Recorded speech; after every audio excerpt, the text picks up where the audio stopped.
Boa noite a todos uma vez mais. Novamente, a gente hoje então vai focar, continuando então na aula 10, naquele ponto que a gente parou na aula passada. O Klinger, a princípio não, tá? A gente vai manter esse programa sem aula de sexta. E aí a gente faz uma aula na segunda da outra semana. Vamos ver, tá? Vamos ver como que a gente vai fazer. Eu aviso vocês, obviamente, antes, né? Bom, a gente, ontem, quando começou os problemas ali da plataforma ficar instável, a gente já tinha começado a falar alguma coisa de CDP, não é isso?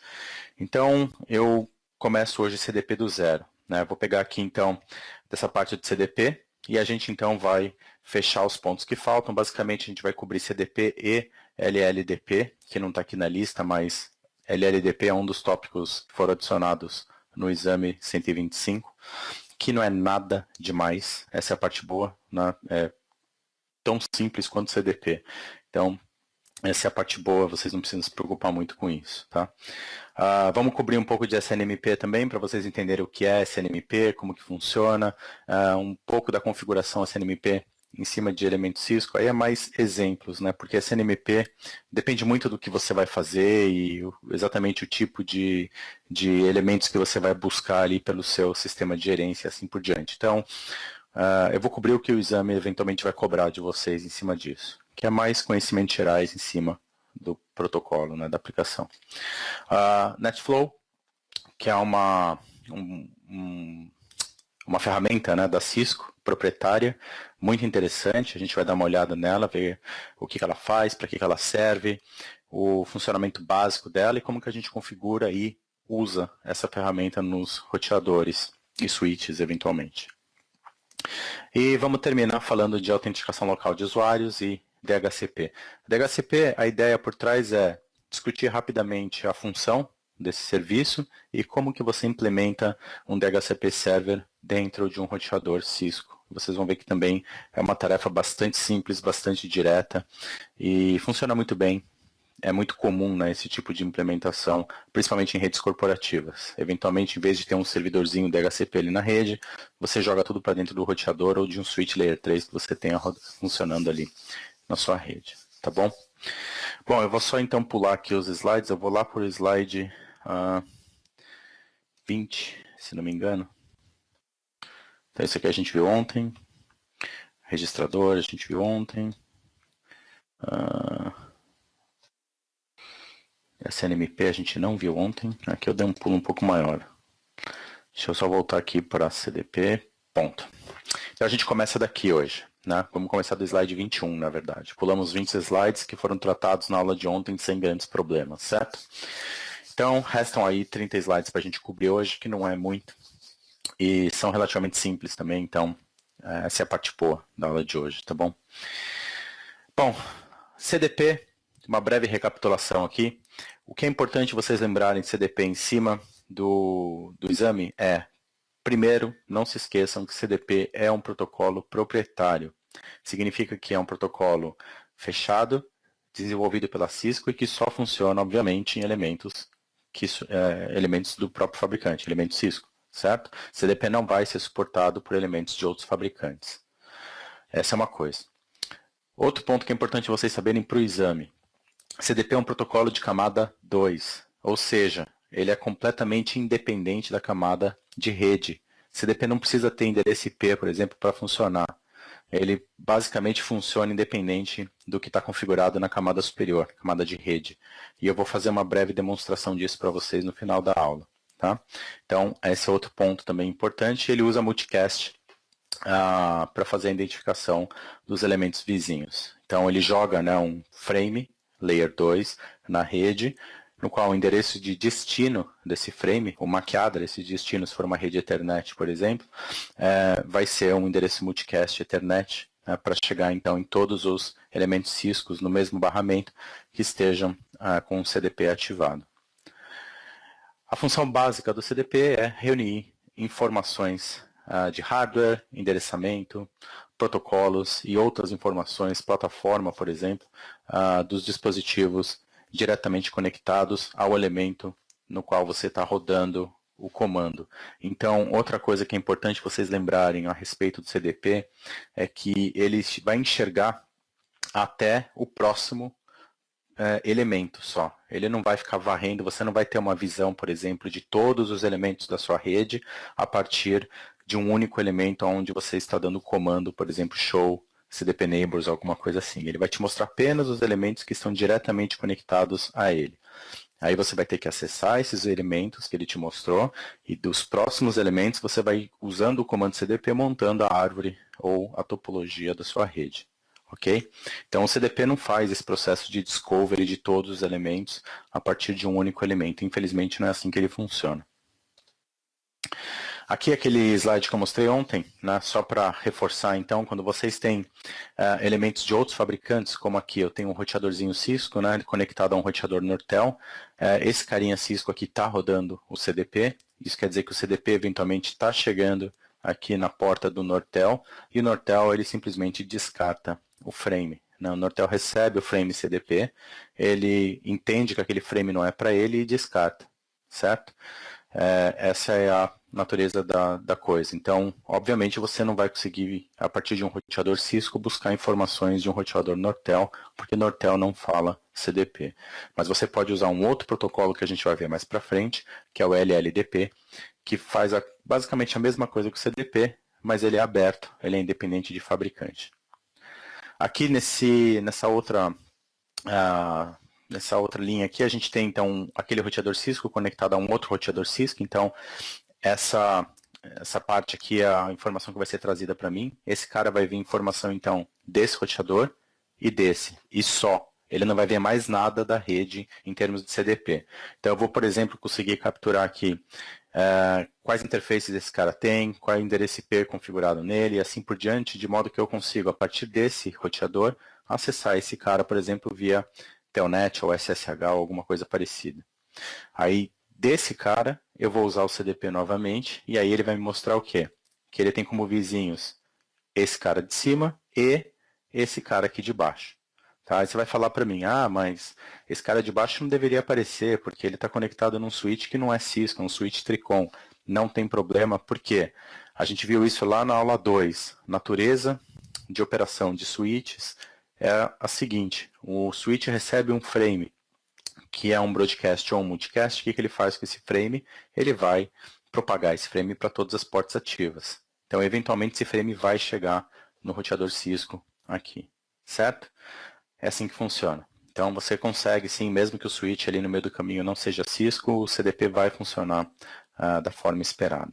Tá? Então, é isso que vocês precisam lembrar para o exame, basicamente. Não é uma coisa complicada, como vocês podem ver, certo?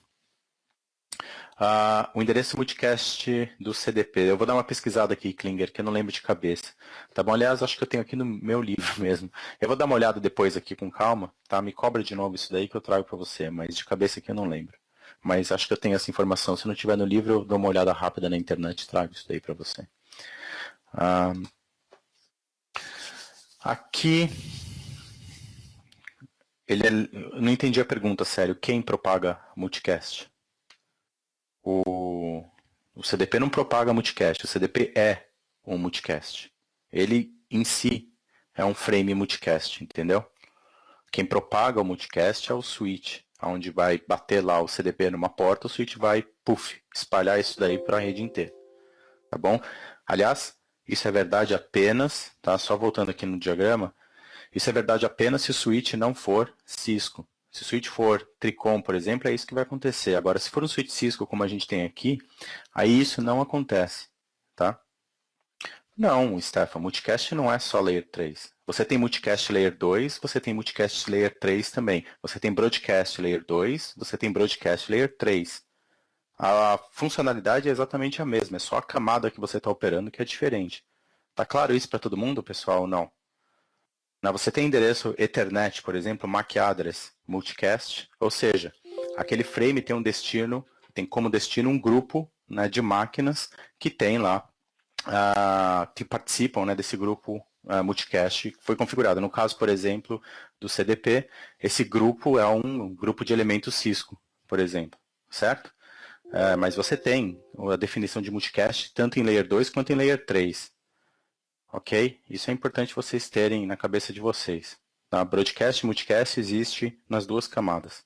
A única exceção seria o IPv6 que não tem broadcast, certo? Aí só IPv4 tem broadcast, IPv6 não tem mais a figura do broadcast. Tá bom? Mas CDP é um protocolo Layer 2. Qual que é a diferença, pessoal, de falar que é Layer 2 ou Layer 3? Vamos voltar lá para a aula 1. Qual que é a diferença básica de falar que é Layer 2 e não Layer 3? Qual que é a grande diferença? Vamos lá, pessoal, vocês têm que saber isso. Se você não saber isso, vocês não vão conseguir passar no exame.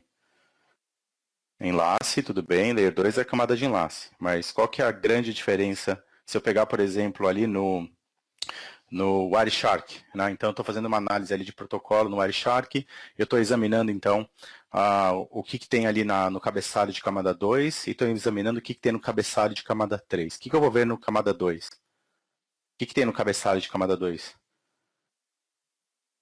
Layer 3 é onde está o IP, exatamente. E como o Carlos colocou aí, Layer 2 é onde está o MAC. São endereços diferentes que são usados em cada camada. Vocês conseguem lembrar disso, né? Importante, vocês têm que saber isso, né, pessoal? Isso é básico, tá? Então, camada 2 tem os endereços de origem e destino. O que é endereço de origem e destino na camada 2 se eu estou no mundo Ethernet, por exemplo? É o MAC address. MAC address de origem, que é aquele endereço de 48 bits.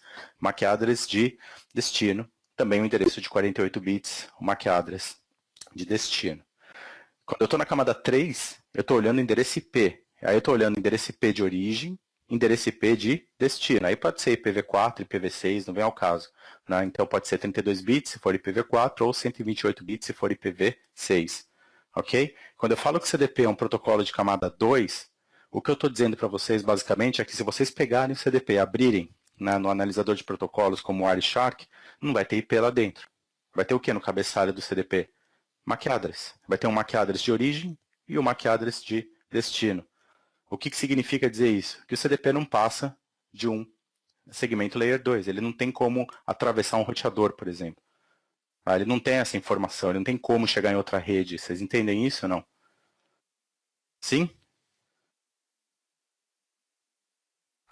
Então isso tem que ficar claro para vocês, tá, pessoal? Essa diferenciação de Layer 2, Layer 3, isso é básico para o exame, vocês têm que saber, porque se vocês começarem a se perder aí, a coisa vai ficar mais séria. Vão aparecer questões no exame onde isso não está claro para vocês esses conceitos de cabeçalhos e a parte do encapsulamento, etc., vocês eventualmente vão ter problemas. Então, se isso não está claro para vocês, eu sugiro que vocês dêem uma voltada, né, ou peguem o material do livro que está disponível aí dentro da plataforma de ensino, né? Leiam essa parte. É importante vocês lembrarem disso. Tá? Modelo OSI, encapsulamento e camadas. Como que funciona esse processo aí. Tá bom? Ok. Então, adiantando aqui, comandos, né, que a gente vai usar em cima de CDP. O CDP é ativado por padrão. Você não precisa ativar ele, portanto. Né? Todos os elementos Cisco têm o CDP ativado por padrão. E eu estou falando todos. Não estou falando só de roteadores e switches. Eu estou falando de roteadores, switches, telefones IP, servidores Cisco, né, de collaboration, por exemplo,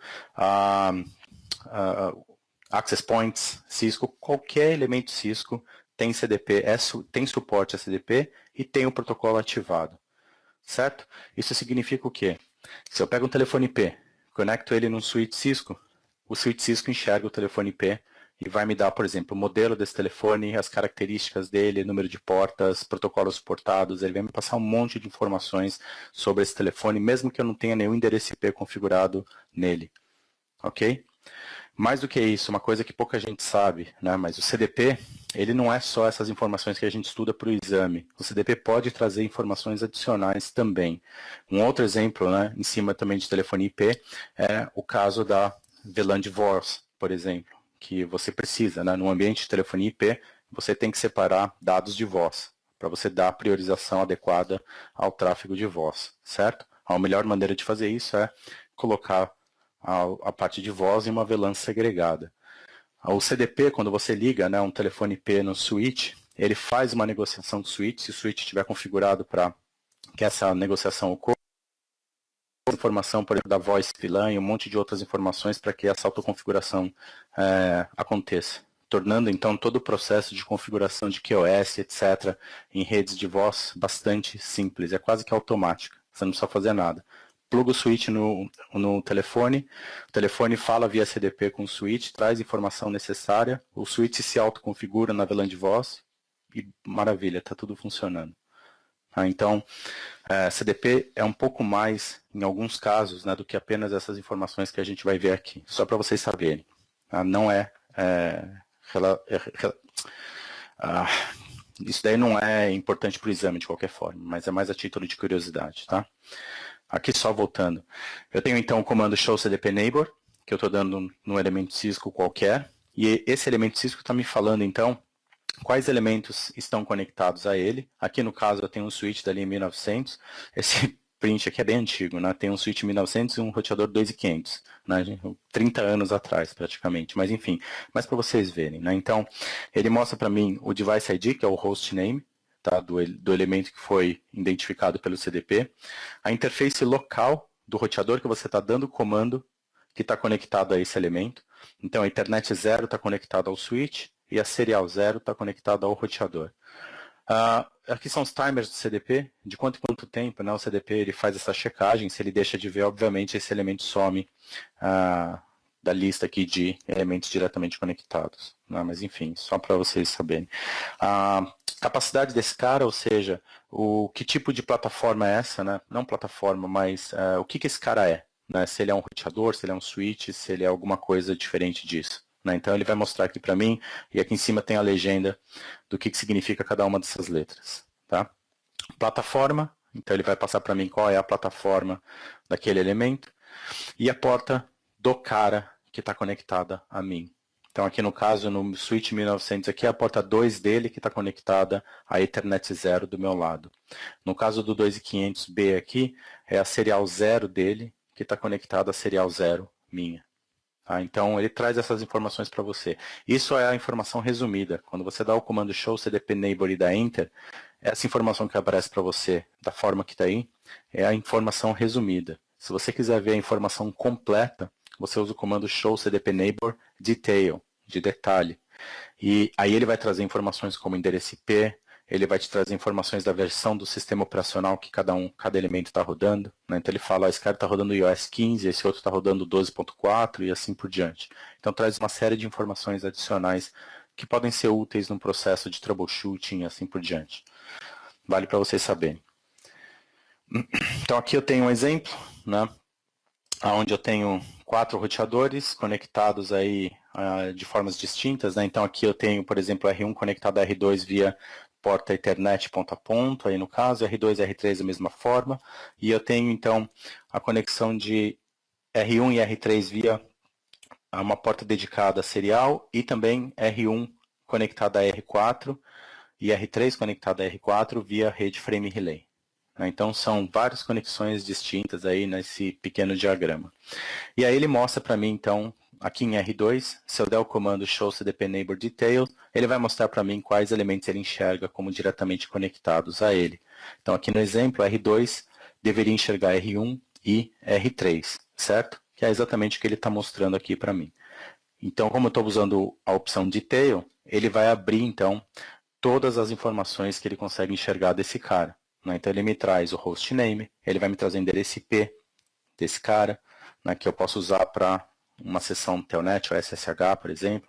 Ele me traz a plataforma desse cara, um 3640, ele me traz as interfaces, ele me traz uma série de coisas, informação sobre o software que está rodando naquele cara, e assim por diante. Tá?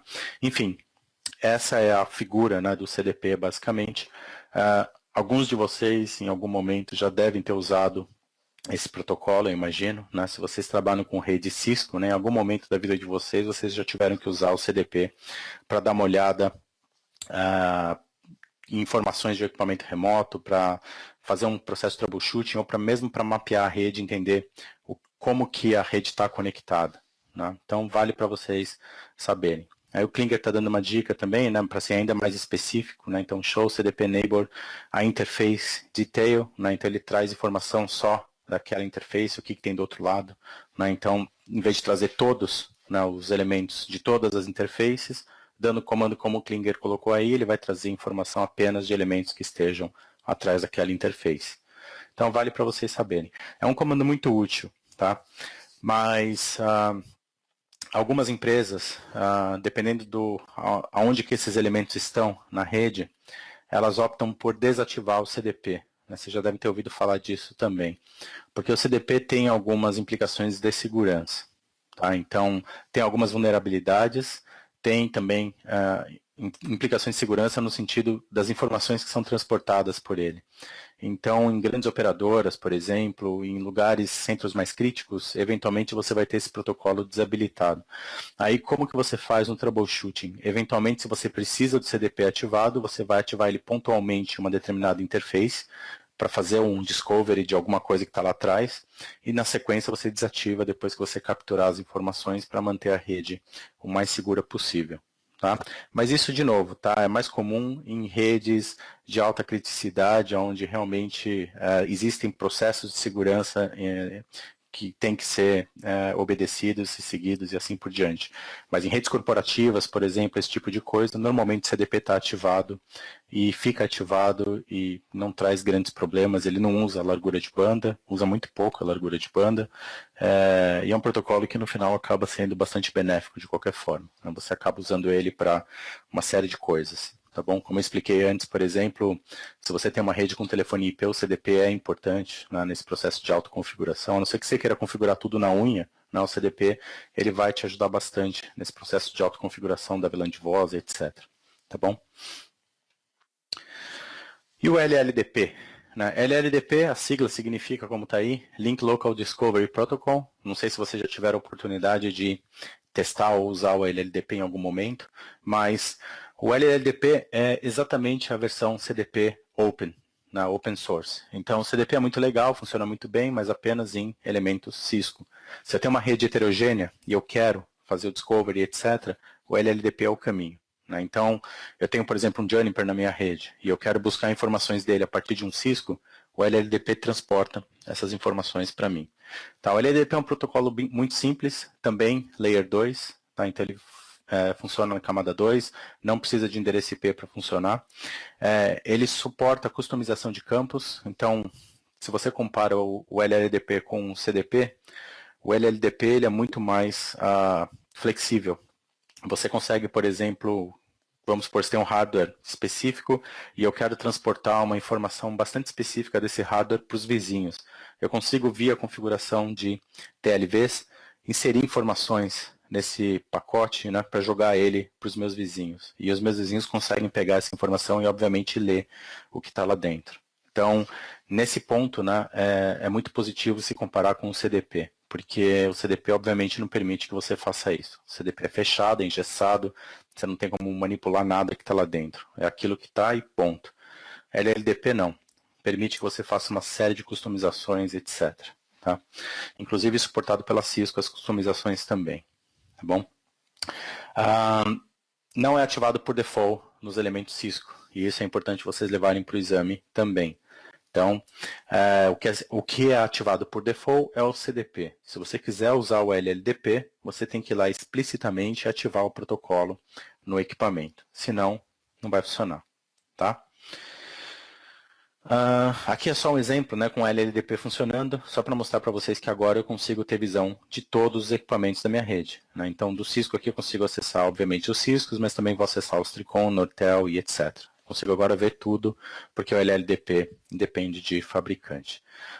Comandos, né, que eventualmente você pode usar com o LLDP, na maior parte das vezes, você vai usar esses dois que estão aí, né, que é a ativação do protocolo, né, então, o modo global de configuração, você vai lá e dá o LLDP Run, ele vai ativar o LLDP para todas as... pulou o Tricon aqui porque eu errei o diagrama, Klinger, só por isso.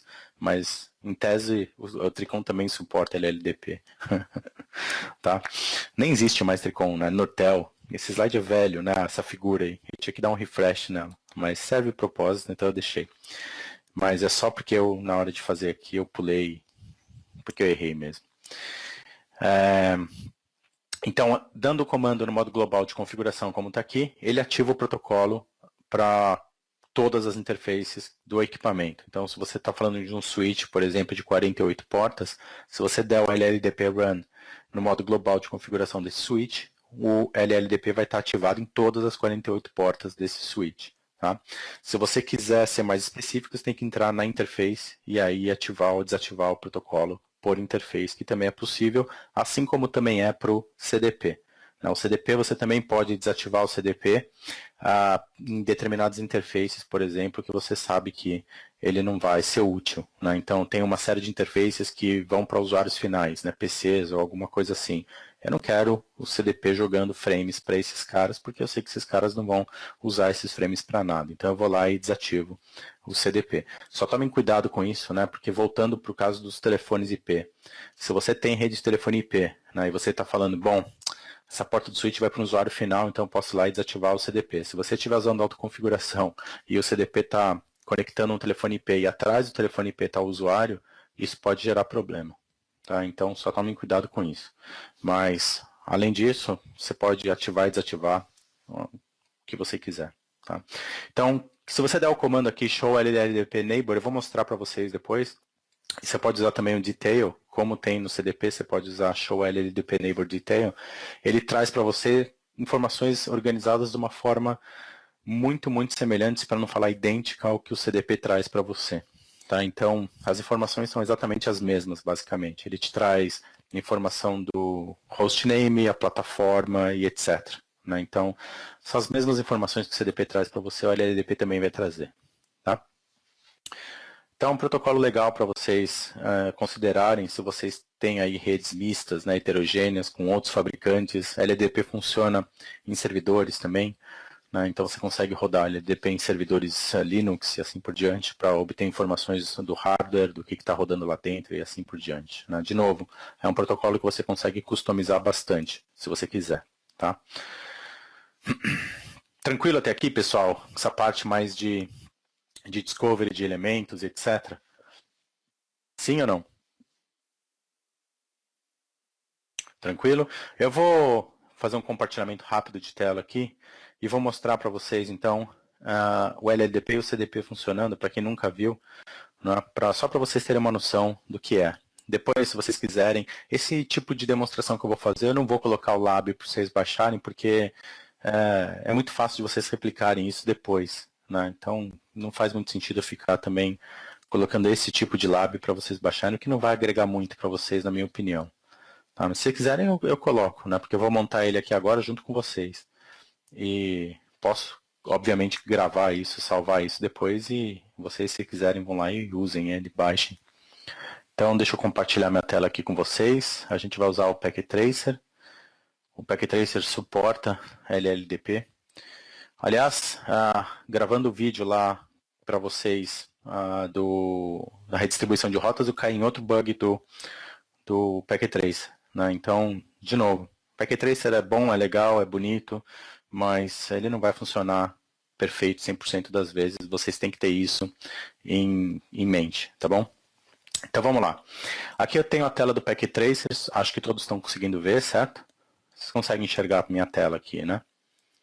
Sim?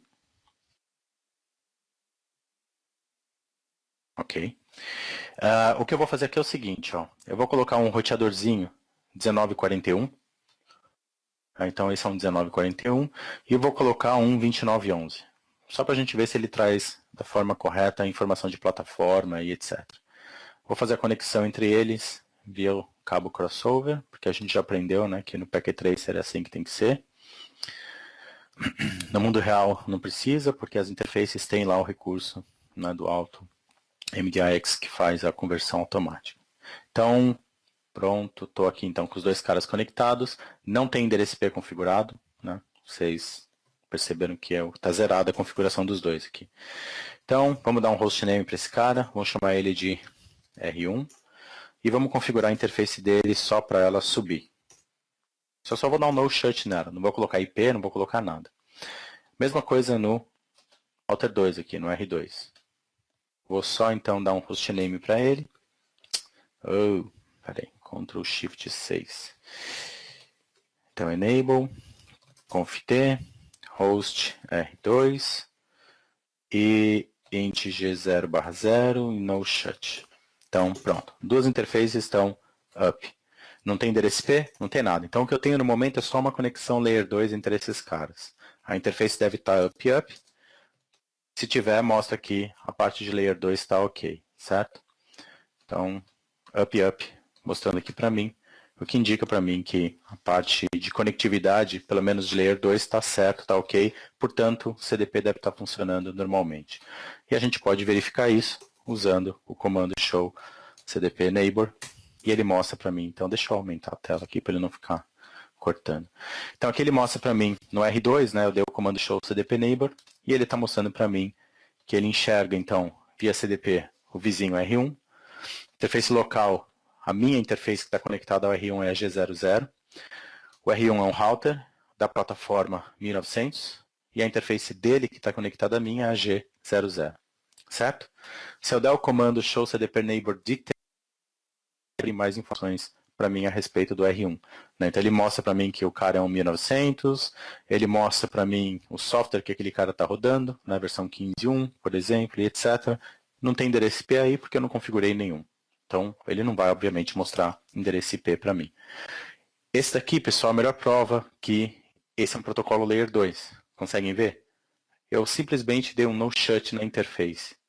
E aí eu tenho todas essas informações sendo transportadas pelo protocolo, o que mostra que ele é independente de camada 3. Certo ou não? Tá claro isso para todo mundo? Tranquilo? Beleza. Então agora o que a gente vai fazer? Vamos ativar o LLDP. Então como que ativa o LLDP? LLDP run. Tem que fazer a mesma coisa nos dois. Né? Então deixa eu pegar aqui o outro. LLDP, deixa eu sair da interface aqui. LLDP run.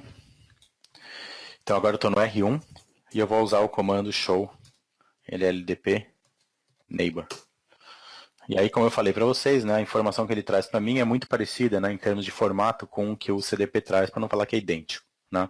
Até a legenda aqui é tudo igual. Né? Então, Cisco com Cisco, pessoal, vocês vão ter basicamente as mesmas informações. Tá? Não tem grandes diferenças entre LLDP e CDP, como vocês podem ver aqui. Se eu usar o detail, eu vou ter também um formato muito semelhante ao que eu tenho do CDP. Vocês podem ver que ele traz até um pouco mais de informação do que o CDP. Né? O CDP, ele traz, deixa eu só comparar aqui com, se pegar aqui o outro roteador, o R2, aqui então é o CDP Neighbor Detail do R2. Tá vendo? O que ele traz de informação? Ele traz a plataforma, o ID do roteador e outras informações com versão de software, etc. Basicamente é isso que ele está me trazendo. Traria o endereço IP se eu tivesse configurado, mas eu não configurei. Né? Se eu comparar isso com o LLDP, olha quanta informação a mais ele me traz. Né? Está me trazendo o ID do chassi, por exemplo. Ele está me trazendo a descrição da porta. Ele está me trazendo, adicionalmente aqui, o que mais? Management Address, que não tem, mas se tivesse ele traria. Né? Auto Negotiation, se é suportado ou não, se está habilitado ou não está. Physical Media Capabilities, ele está me trazendo aqui também. Então, enfim, ele está me trazendo mais informações, né, do que o outro. Tá? Vale para você saber, então, que... E eu ainda posso, né, configurar no roteador os TLVs, por exemplo, para ele buscar mais informação. Então, isso é customizável, né? Você consegue, usando o site da Cisco como um guia, por exemplo, né, para te mostrar como fazer isso, você tem como ainda buscar mais informação se vocês quiserem, né, informações específicas. Isso, obviamente, é desnecessário vocês saberem para o exame. Para o exame é basicamente saber como ativa e como usa. Tá? É isso. Tranquilo, pessoal? Em cima do LLDP? Franklin, para ser bem sincero, né, assim, minha visão com relação ao CDP é que no futuro não muito distante ele vai deixar de existir. Né? A tendência é que o LLDP acabe sendo, vai se tornar o padrão dentro da Cisco, assim como já aconteceu no passado. Né? Você tem, por exemplo, um exemplo clássico, VLAN tagging. Né? A Cisco ela tinha um protocolo proprietário para fazer o tagueamento de VLANs, que era o ISL. Não sei se vocês lembram disso ou se alguém já usou isso, né? E o que aconteceu foi que a versão aberta, né, que é o I3E 802.1Q, começou a ganhar uma força muito grande e a Cisco se viu pressionada num ponto que falou, olha, não faz mais sentido a gente manter o ISL, está todo mundo usando o .1Q, vamos adotar o .1Q como padrão, vamos matar o ISL. E ela deixou de suportar o ISL. Né? Hoje ainda tem alguns switches que suportam ISL, mas ninguém mais usa, o ponto é esse. Todo mundo usa o .1Q, que virou o padrão da Cisco também. CDP talvez vá para um caminho semelhante. O CDP ainda tem algumas coisas proprietárias que o LLDP, até onde eu sei pelo menos, não consegue fazer ou não consegue fazer de uma forma simples. Né? Então, por exemplo, essa questão de autoconfiguração de telefones IP em cima da VLAN de voz, isso é uma coisa que o CDP faz muito bem, e eu tenho lá minhas dúvidas se o TLV, existe, por exemplo, uma forma de usar o LLDP, né, criar um TLV para que isso seja feito também. Talvez não exista uma forma simples de fazer isso, entendeu? Mas, enfim, vale para vocês saberem, tá? O Klinger, a gente viu o tag de VLAN quando a gente discutiu switches, não sei se você está lembrado. Né? Aquilo, a parte teórica já está bem coberta. Eu não sei se você faltou nessa aula, se você não está lembrado, mas a gente cobriu isso. Tá? A gente cobriu bem essa parte aí. Tagueamento de VLAN, quando o frame passa pelo trunk, lembra disso? Não. Então, precisa dar uma olhada lá depois. Tá tranquilo então, pessoal, isso daqui? Eu vou só aproveitar aqui e mostrar uma coisa para vocês. Pegar aqui no R1 mesmo, né? Então, esse aqui é o R1, né? O que eu vou fazer? Na aula passada a gente viu o processo de recuperação de senhas, lembram disso? Então eu vou salvar essa configuração aqui, que não tem nada na verdade, só tem o hostname, né? Então eu vou salvar ela aqui, ó. Tá, então salvei a configuração. A única coisa que ela tem é a interface está ativada e eu estou com o LLDP ativado e eu tenho o hostname, é só isso que eu fiz, né? E aí eu vou então mostrar para vocês o processo de recuperação de senha aqui no 1900. Né? O que vocês vão fazer? Para fazer o processo de recuperação de senha, vocês vêm aqui, ó, fisicamente no equipamento e desligam ele. A chavinha de on-off que você tem aqui no Packet Tracer. Né? No equipamento real, obviamente, você tem a chave real. Você vai lá e desliga o equipamento. Aí eu vou lá e ligo ele. Venho aqui correndo na minha linha console e vejo o boot acontecendo, tá vendo? Aí vocês vão ver aqui, vou interromper o boot, ó. Deu um Ctrl C, tá vendo? O processo de boot foi abortado, ele está falando aqui para mim, ó. E ele entra em modo Home Monitor. O modo Home Monitor é o modo, é como se fosse a BIOS do roteador, basicamente. É um sistema operacional limitado que ele permite que eu faça algumas coisas, como, por exemplo, mudar o registrador do equipamento. Né? Vocês podem usar a interrogação, ele vai te mostrar quais opções que vocês têm. Tá? Uma delas, confreg. Então, o que eu vou fazer aqui? Vou alterar o registrador confreg para 0x2142, que é o que a gente usa para que ele ignore o conteúdo da NVRAM, certo? E vou usar o reset para rebootar o equipamento. E vou esperar ele terminar o boot, e o que eu espero que aconteça agora é que ele inicialize zerado, ou seja, ele vai, obviamente, ignorar o meu... Aí, ignorou, tá vendo? Ele já está perguntando aqui o sistema de inicialização dele, lá, aquele diálogo de inicialização. Se eu abortar isso daqui, eu perdi o R1, não está mais lá. Não estou com LLDP, quer ver? Ó, se eu chegar aqui e colocar show, LLDP neighbor. Opa, o LLDP ele manteve, por algum motivo aqui, mas enfim. De novo, Packet Tracer, tá, pessoal? Mas, enfim, a interface provavelmente não está up também. Se tiver, de novo, tá? Packet Tracer. Tá down, tá vendo? Ó? Pra você ver, não tem como o LLDP tá funcionando. Ele tá me trazendo informação aqui. Como que o LLDP tá funcionando se a interface está down, percebe? Não tem como. Ele está fazendo via wireless esse negócio aqui. Né? Mas, enfim, Packet Tracer tem esses bugzinhos de vez em quando. Né? Mas a interface está down, vocês viram ali, né? Mas, só para mostrar para vocês, no processo de recuperação de senha, o que vocês fariam agora? Né? Eu já estou em modo privilegiado, como vocês podem ver, certo?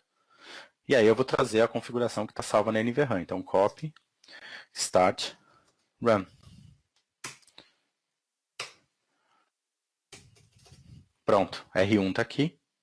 Voltou toda aquela configuração, a interface deve estar ativa agora. Show int 00. Tá, ela tá down. Aqui, não sei por que ela tá down. Mas era essa interface mesmo, né? Sei lá, devia estar up, mas ela tá down, sei lá por quê. De novo, pack tracer, tá? Mas ele pegou o hostname, pelo menos, que é o que importa para mim. E aí, o que eu vou fazer aqui? Vocês podem vir aqui agora e trocar a senha, enable secret, por exemplo. Sei lá, não tinha uma, mas vamos supor que tivesse. Vocês teriam condições de fazer isso que eu fiz aqui. Na sequência, o que vocês têm que fazer? Não pode esquecer, mudar o registrador de volta pro original, que é o 2102. Tem que fazer isso, né? Porque se vocês não fizerem isso, e salvar a configuração, obviamente. Tá? A partir daqui, vocês podem dar um reboot no equipamento, ou se acontecer um reboot, ele vai seguir o processo normal. NVRAM, buscar a configuração, blá blá blá. Beleza ou não? Tranquilo? Vale para vocês conhecerem. Né? Isso aqui se aplica perfeitamente ao mundo real. Sério, AP, eu não sei te dizer se é o mesmo processo. Provavelmente não, é que nem switch, tá? Que tem um processo diferente. Talvez APs tenham, cada linha tenha um processo diferente também para fazer a recuperação. Tá? Mas eu não sei, assim, te dar a certeza. Tá? Vale você olhar, por exemplo, aí. Eu lembro que eu comprei uma vez um Ironet usado, né, no Mercado Livre, e ele veio com senha, né? Óbvio. E nesse caso era uma configuração completamente diferente. Eu tive que ir lá no site da Cisco e buscar então um processo ali que não tinha nada a ver com isso que eu mostrei para você. Então, era bem diferente. Né? Então, era aquele esquema mais caseiro mesmo, né? Tinha um botão reset, você tinha que apertar ali o botão reset por 10 segundos e aí, sei lá, seguir um processinho, tá bom? É exatamente o que o Klinger falou aí. Tá? Mas para roteadores é isso. E de novo, isso aqui vale não só para roteadorzinho como o 1900 que eu fiz aqui, isso aqui vale para roteadores grandes, tipo, já fiz isso, por exemplo, em 7600, né? É o mesmo processo, né? Não muda. Na maioria dos roteadores é o mesmo processo. Talvez uma ou outra linha tenha um processo um pouco diferente, mas grande maioria tem um processo exatamente assim. Interrompe o processo de boot e muda o registrador.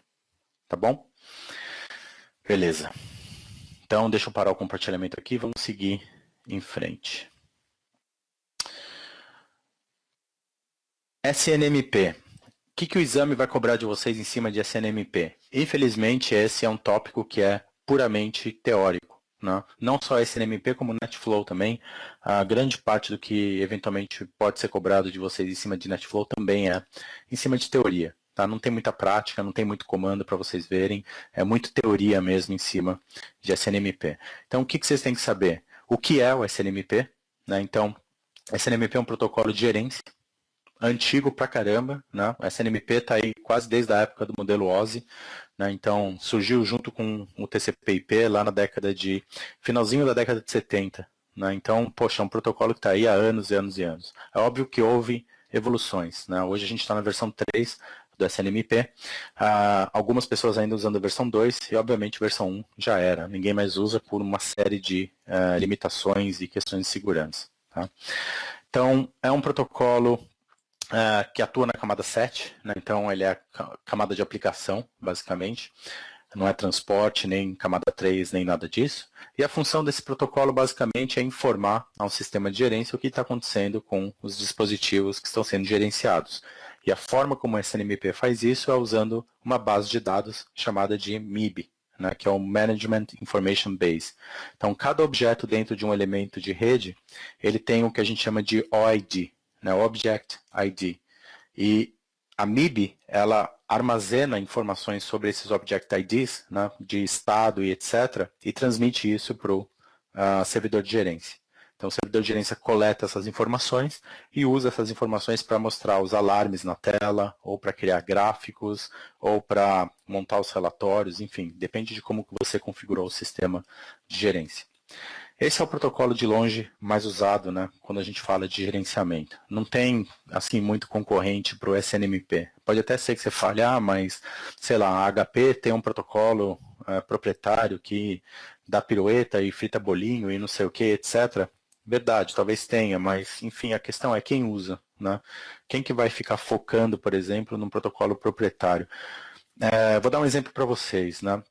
Você pega, por exemplo, vamos pegar o caso da HP mesmo. né? HP eventualmente tem um sistema, né, proprietário de gerência para servidores HP, por exemplo, que é muito comum. IBM também tem e assim por diante. E, obviamente, esses sistemas proprietários podem rodar protocolos diferentes do SNMP para coletar, por exemplo, mais informações ou fazer de uma forma diferente, mais eficiente e assim por diante. Tá? Então funciona muito bem, não estou desmerecendo. Só estou falando que você não vai conseguir pegar esse sistema, por exemplo, proprietário da HP e usar para monitorar um roteador Cisco, porque ele não vai entender aquele protocolo, né? Então, na maior parte das redes hoje, o sistema de gerência é SNMP, exatamente para evitar esse problema de compatibilidade, etc. Tá? Então, é um sistema que funciona muito bem. O outro lado bom é que muita gente conhece e sabe como que ele funciona e como configura. Não é uma curva de aprendizado, ela é bem tranquila. E, de novo, é um protocolo que já está aí há mais de 40 anos, né? Então, todo mundo conhece bem, é um protocolo bem maduro e bastante difundido. Componentes que você tem em sistemas SNMP. A primeira coisa que você tem é o NMS, né, que é o Manager. Esse aqui é o sistema de gerência em si. E aí você tem uma tonelada de sistemas diferentes, né? Você tem HP OpenView, por exemplo. Você tinha o antigo lá, Cisco WhatsApp Gold, que foi vendido, né? E aí agora tem um outro nome que eu não sei qual que é.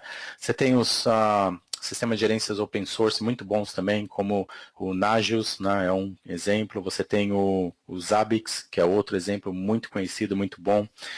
O MRTG, né, para fazer a coleta, por exemplo, de informações das interfaces e plotar os gráficos de consumo de banda e CPU e etc.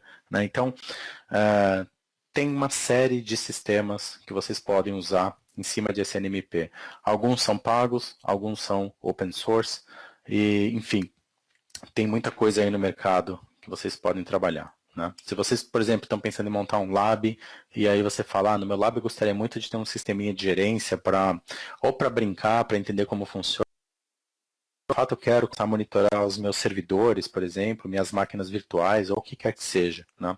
Você pode dar uma olhada aí nesses sistemas open source muito bons que existem, como Nagios, ou Zabbix, ou outros, né, que também são bem legais para você começar. Tem um que chama The Dude também, que é um sisteminha bem bacana, mais simples, mas muito bom, né, uma alternativa inclusive ao MRTG. Tem um monte, tá, pessoal? Pesquisar no Google, por exemplo, Open Source Management Systems, né, o Open Source NMS, ele vai trazer um monte de opções para vocês. Os que eu mais conheço, Klinger, né, inclusive usei em laboratório bastante, né, são esses aqui que eu vou colocar para vocês. É o Nagios e o Zabbix.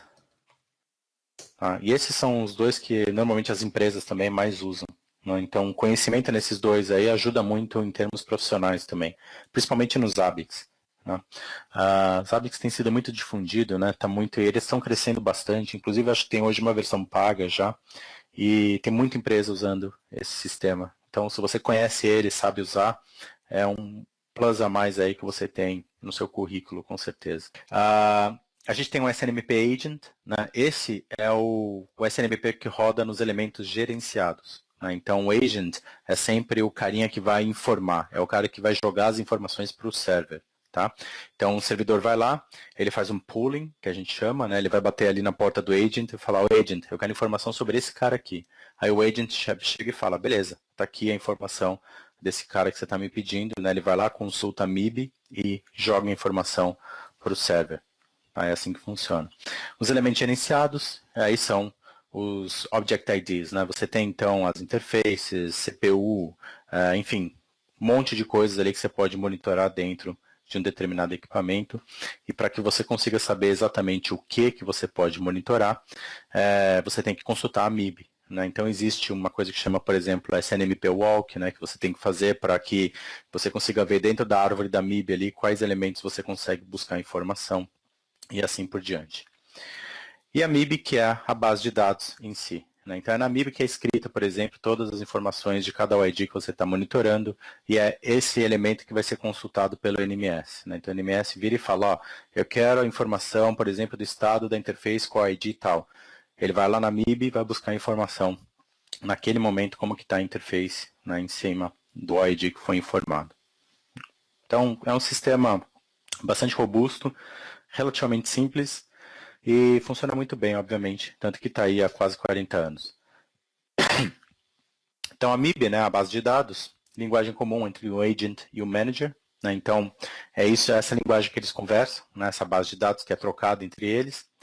Todo e qualquer elemento gerenciável tem que possuir uma OID dentro da MIB, senão você não consegue monitorar aquele elemento. Tá? Então, para que o elemento possa ser passível de gerenciamento, ele tem que existir dentro da MIB. A OID dele tem que estar definida lá dentro. Tá? Então, quando você, por exemplo, compra um elemento novo, né, tipo um roteador Cisco, né, você tem que, muita gente fala, você tem que ir lá no site da Cisco e baixar a MIB desse cara. A MIB é um mapa, né, com todos os OIDs que aquele cara tem, que o seu sistema de gerência vai ter que entender para que ele possa, então, falar com esse equipamento e buscar as informações de estado e etc. Essa que é a ideia da MIB. Aqui é só um exemplo de um objeto dentro da MIB, né? Então, a MIB usa TLV também, né? O formato da MIB é TLV, que é Type Length Value. Então, a descrição, né, dentro de um objeto dentro da MIB, ele vai seguir uma coisa parecida com isso, né? Então, aqui é o ID, né, o identificador do objeto. Aí você tem aqui o tipo de objeto em si, né, qual que é a sintaxe dele, então tem vários tipos diferentes, se é read-only, se é read and write, né, o status, se é mandatório, se não é mandatório, e assim por diante. Né, então tem uma série de informações que vão ser contidas ali dentro da MIB. E aqui a gente tem a estrutura da MIB, né, para se chegar, por exemplo, dentro do fabricante cada OID que vai ter lá dentro. Né. Então a Cisco, por exemplo, identificador de MIB da Cisco é esse valor 136.141.9, né, que significa basicamente que ela vai seguir esse caminho aqui, né,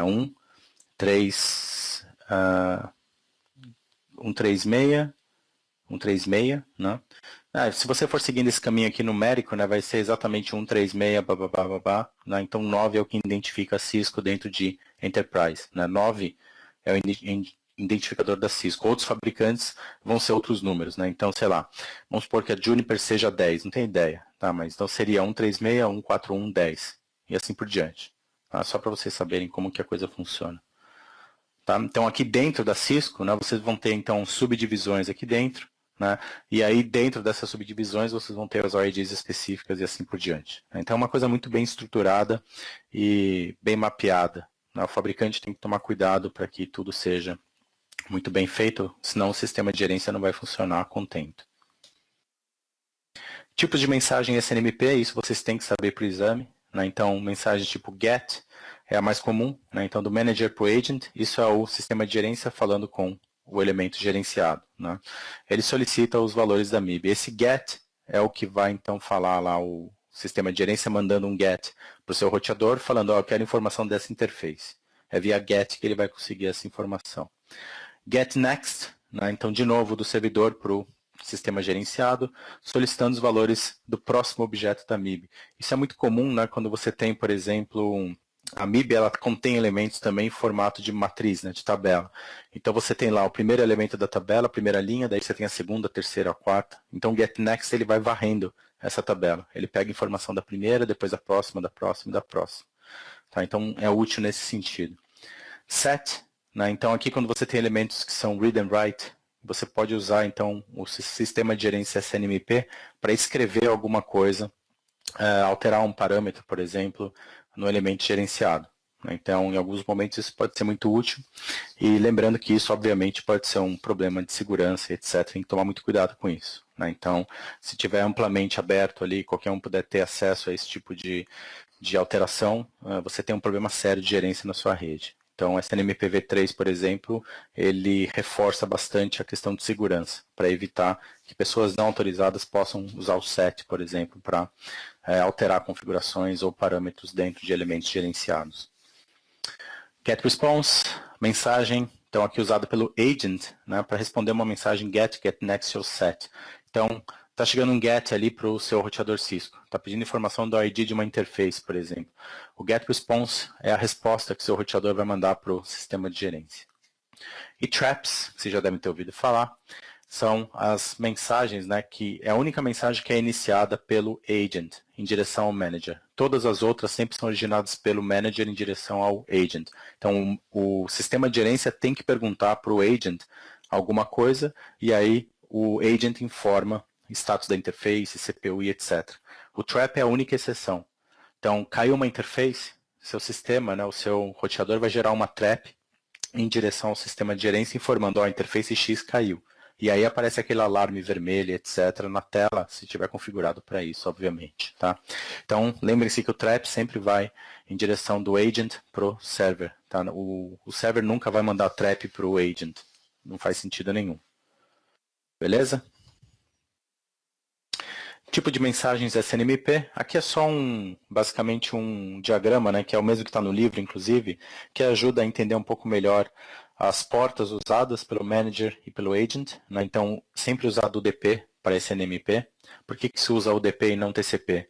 Não faz sentido você ficar esperando confirmação. Eu vou mandar, por exemplo, um GET, vou ficar esperando, né, o sistema lá gerenciado, responder com um acknowledge, falando, olha, eu recebi o seu GET. Não faz sentido isso. Só ia atrasar todo o processo, ia deixar muito engessado. Então usa-se o UDP. Tá? Se a mensagem GET não chegar na primeira vez, vai chegar na segunda, ou na terceira, ou na quarta. Então não é tão vital, né, que aquela mensagem eventualmente precise de um grau muito grande de confiabilidade, etc. O UDP dá conta tranquilo. Tá? Então o UDP é usado nos dois lados. O manager sempre vai estar esperando o tráfego na porta 162 e o agent sempre esperando o tráfego na porta 161. Isso significa o quê? Se o agent joga um trap para o server está esperando esse trap na porta 162, certo? Se o server está mandando uma solicitação para o agent, um GET, por exemplo, o agent está esperando essa solicitação na porta 161. Então, vale para vocês saberem, essas portas são importantes para o exame também. Tá? Então, esse diagrama ele mostra a interação. Né? Então, o servidor aqui, o sistema de gerência manda um GET request, né? O agent manda um GET response de resposta, né? O servidor manda um SET para o sistema gerenciado, né? Aí você vai ter um GET response também, como resposta a esse SET que foi enviado. E se uma interface cai aqui, ou problema de memória, ou qualquer outra coisa, uma trap vai ser enviada do agent para o sistema de gerência. Tá tranquilo isso daqui, pessoal, ou não? Sim? Beleza. Versões do SNMP. O exame vai focar aqui, pessoal, nas principais diferenças. Eu diria que vocês não têm que saber tudo isso que está escrito aqui, mas vocês têm que saber pelo menos o que mudou principalmente, né, da versão 2 para a versão 3, por exemplo. E aqui o fato é, o que foi a principal alteração, a mais bem-vinda, né, da versão 2 para 3, foi a questão de segurança, que talvez seja o mais importante para vocês saberem para o exame. Tá? Então, aqui tem as principais diferenças entre as versões. Tem muita coisa, assim, muito técnica em termos de SNMP, que está acima, né, do grau de entendimento do CCNA de qualquer forma. Por exemplo, o que é um data type, etc. Não faz muito sentido se aprofundar nisso. Tá? A principal importância aqui é que vocês saberem que da versão 2 para a versão 3 houve um grande avanço no que se refere à segurança.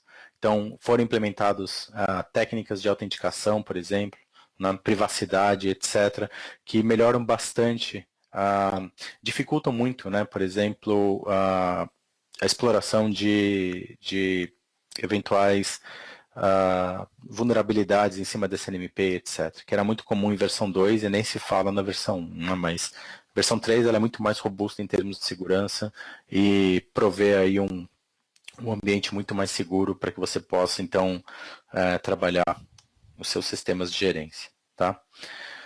Então, é isso que é mais importante você saber em cima de SNMP. Como que se configura o SNMP? SNMP não existe, né, uma coisa mágica que você vai chegar lá e falar, ó, eu vou ativar o SNMP e bum, está tudo funcionando. Você precisa, né, fazer configurações adicionais. Né? Uma delas é o que a gente chama de community, por exemplo. Community, em cima de SNMP, equivale a uma senha. Então, o agent, que aqui é essa configuração do roteador, por exemplo, eu vou definir uma community para ele, vou chamar ela de public, que é nome default falando nisso, e obviamente não é recomendado que vocês usem, porque todo mundo sabe esse nome. Né? Então, qualquer um que tenha um sistema de gerência, aponte para o seu roteador e fale, ó, eu quero ler as informações da community public, eles eventualmente podem conseguir acesso se você não tiver a configuração bem feita. Tá? Então, o server, né, o sistema de gerência, tem que saber essas communities que você configura aqui. Esses RO e RW significa read only e read and write. Tá? E aqui esses números que aparecem aqui, 99 e 66, tem a ver com listas de acesso. Né? Então são essas duas listas de acesso que estão aqui. Isso aumenta a segurança.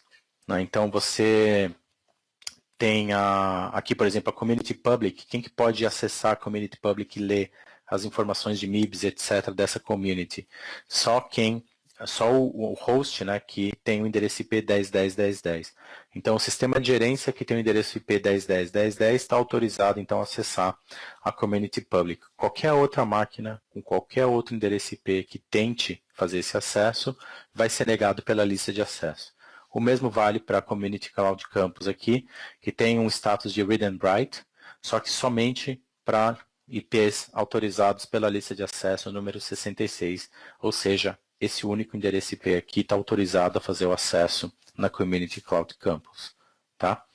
Tem uma série de outras configurações que vocês podem fazer em cima de SNMP. Isso é só um pequeno exemplo. Tá? O exame não vai ficar cobrando de vocês a fundo um monte de configurações de SNMP e etc., porque isso sai totalmente fora do escopo. O escopo de SNMP é saber o funcionamento básico, os elementos, né, o agent, o sistema de gerência, né, então isso é importante, as portas UDP utilizadas, o 62, o 61, né, isso é importante vocês saberem também, e as principais diferenças entre a versão 2 e a 3. Sabendo isso, vocês já estão relativamente confortáveis para trabalhar o exame. Tá? A configuração em si não é tão importante para o exame assim, tá? Mas vale só para vocês conhecerem, tá bom? Então, só recapitulando aqui, a community tem que bater com o que vocês estiverem configurando no sistema de gerência de vocês. Por exemplo, vocês estão mexendo com os ABICs, né? Vocês vão usar os ABICs para monitorar o roteador. Lá nos ABICs vocês vão ter que falar, ó, a community que tem que usar ali é Cloud Campus. Mas se você colocar qualquer outro nome de community, ele não vai dar o acesso para você. Quando chegar o pacotinho SNMP, o GET, no roteador, o roteador vai ler a community e vai falar, não, eu não conheço essa community, eu não deixo você ter acesso aqui, você não vai ter nenhuma informação. Tá ok? Aqui, essa primeira linha aqui informa quem que é o sistema de gerência, né? Então, SNMP Server Host, né? O sistema de gerência seria esse endereço IP aqui, e a versão que o cara está rodando aqui é a versão 2C. Né? Então, não é a versão 3 ainda, é a versão 2C. Tá bom? Então, vale para vocês saberem também o que é essa linha. NetFlow. Alguma dúvida com SNMP, pessoal? Antes da gente entrar em NetFlow? Tem alguma coisa que vocês gostariam de perguntar, por exemplo? Mesmo que a título de curiosidade, etc. Nada? 2C e 3. Sim, Ariel, é basicamente isso. Porque é o que o mercado usa hoje. Né? Não tem fora disso, né? O mercado não está usando mais nada. Você não encontra mais gente usando outras versões 2, por exemplo, né? E ninguém mais está usando versão 1, obviamente. Né? Porque tem muita implicação em cima de segurança. Então o pessoal realmente não usa. Então o exame vai cobrar de vocês basicamente isso. Tá? Beleza. Novamente, pessoal, se vocês tiverem interesse, né, e é uma coisa meio trabalhosa e não vai ajudar muito vocês para o exame, mas é mais aquela coisa de curiosidade, etc. Vocês podem baixar os ABICs, por exemplo, né, e vocês podem tentar configurar os ABICs para monitorar elementos do GNS3. Dá para fazer isso, inclusive na internet vocês encontram alguns labs, alguns tutoriais de como proceder para fazer uma coisa desse tipo. Né? E aí vocês conseguem começar a coletar informações de interfaces e outras coisas, traps, né, que pode ser interessante também. Mas enfim, para efeito de exame não vai ajudar muito vocês, deixar bem claro. É mais para vocês conhecerem como funciona, ou mesmo talvez vocês precisem desse conhecimento para o meio profissional de vocês e assim por diante. Mas para o exame em si não, tá ok? NetFlow. Protocolo proprietário, tá? Esse protocolo é Cisco, aí vocês vão falar para mim, mas eu já vi NetFlow sendo usado em Juniper, por exemplo, né, para fazer coleta. NetFlow é um protocolo licenciado, ou seja, a Cisco ela licencia esse protocolo para outros fabricantes, inclusive para Juniper e outros, e ela cobra royalties por isso. né? Então a Cisco colhe os louros aí pelo NetFlow que ela criou. Então é amplamente utilizado, amplamente difundido, é um protocolo top, né? Ele realmente é uma ideia sensacional da Cisco. E o que esse cara faz, né? Ele vai lidar com coletas de fluxos, basicamente. Então ele coleta fluxos, informações, né, estatísticas de fluxos, e ele printa isso daí para você dentro do próprio roteador, se você quiser, ou num elemento externo que é chamado de NetFlow Collector, né? Então existem ferramentas também proprietárias, algumas têm open source também, mas as boas são proprietárias, que trabalham em cima de NetFlow, fazem essa coleta e criam reportes, gráficos e uma série de informações muito úteis, né? Qual que é a diferença de NetFlow para SNMP? Tudo, não tem nada a ver uma coisa com a outra. O NetFlow, ele foca em fluxo, análise de fluxo de dados. É isso que por isso que chama NetFlow. O SNMP não, o SNMP foca em objetos, né? Ele vai focar numa interface, num processador ou alguma coisa assim, entenderam? Então é completamente diferente. O NetFlow ele foca em fluxo vivo de dados. Então tem um fluxo de dado indo do roteador para algum outro lugar. Ele vai pegar esse fluxo, vai analisar e vai trazer um monte de informações dele para você. Tem um fluxo que está saindo de outro lugar e chegando no roteador. Ele vai pegar esse fluxo, analisar, trazer um monte de informações sobre esse fluxo para você. Tá? É isso que o NetFlow faz. Basicamente, o que vocês têm que saber em cima de NetFlow, a primeira coisa que vocês têm que saber, tá, é o que é um fluxo, o que define um fluxo. Então, essa definição é importante, o exame pode vir a perguntar isso para vocês, né? Então, basicamente, o fluxo ele tem um princípio, um meio e um fim. O fluxo não é uma coisa infinita, não é uma coisa que nunca tem fim. Então, o fluxo ele tem que ser uma coisa identificável. Eu tenho, por exemplo, o pacote que inicia o fluxo, eu tenho os dados que atravessam esse fluxo, e depois tem um pacote que termina esse fluxo. Tá? O identificador muito comum de fluxo é a seção TCP, por exemplo. Então tem os pacotes TCP, quando eles fecham, né, a conexão fim a fim, eles estabelecem esse fluxo de dados, e depois, quando esse fluxo de dados termina, a seção TCP é descontinuada, ela é fechada. E o NetFlow ele enxerga isso, obviamente. Então ele consegue entender exatamente quando que o fluxo começa e quando que o fluxo termina, observando essas características. Tá? A gente já vai ver o que define exatamente um fluxo em termos do que o NetFlow observa. Então, fluxos de dados sempre são unidirecionais e possuem em comum, para ser caracterizado como um fluxo, o mesmo endereço IP de origem, mesmo endereço IP de destino, mesma porta lógica de origem, mesma porta lógica de destino. O que é a porta lógica aqui? Camada de transporte. Então a gente está olhando aquelas portas que normalmente identificam o cliente e a aplicação que ele está acessando, lembra? Então, HTTP porta 80, por exemplo, e assim por diante. Tá? Então, mesma porta lógica de origem, mesma porta lógica de destino, mesmo protocolo de camada 3, obviamente. Né? Então, se o cara está falando IPv4, o fluxo todo vai ser IPv4. Mesmo tipo de serviço, se esse campo estiver setado no pacote IP. Lembra que Type of Service é um campo do pacote IP. Né? É um cabeçalho do pacote IP. Tem que ser igual para todo o fluxo. Não pode ser diferente. O que eu quero dizer com isso? Se eu estou usando QoS, eu vou ter vários pacotes que vão ter um TOS marcado de um jeito, outros que vão ter um TOS marcado de outro, porque tem outra prioridade, e assim por diante. O NetFlow enxerga cada um desses pacotes com um type of service diferente como um novo fluxo.